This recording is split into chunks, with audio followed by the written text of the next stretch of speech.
افغان ځواکونو یو ځل بیا پر طالبانو ډېر سخت عملیات ترسره کړي دي.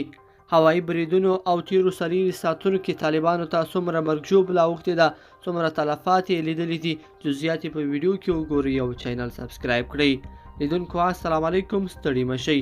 افغان ځواکونو په تیرو سرتیري ساتونو کې په غزني، روزګان، هرات، سرپل، بغلان او تخار ولایتونو کې 119 طالبان وژلي او 140 نورې ټپیان کړي دي. دغه راز د افغان ځواکونو د انجنیري څانګې مسؤلینو د طالبانو 10 کړۍ ماینونه چې د ملکي وګړو د تګ راتګ په عمومي لارو کې ځای پر ځای کړي وو کشف کړي او شنډ کړي دي. بلخوا د طالبانو لوړپوړی نظامی مسؤل قومندان اجمل په هلمند کې ووژل شو.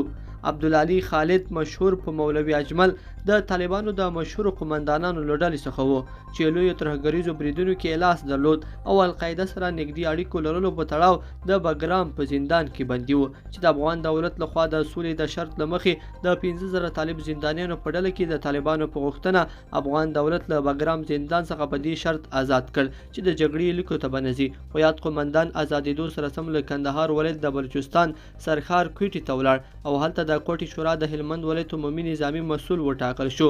بیا ځلې جګړه پیل کړله. د اتل قل اردو مطبوعاتي مسؤل صحیحون نیوز ته وویل چې تېره ورځ د دوی ځواکونو مخامخ جګړه کې عبدالعلي خالد وژلی او په دې توګه یې د هغه د ورانکارو فعالیتونو ته د پای ټکی کېښودلی دی.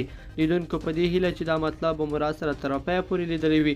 که مو دغه ویډیو خوښه شوې ویډیو لایک کړئ او چینل سبسکرایب کړئ. تر بیا ښه وخت.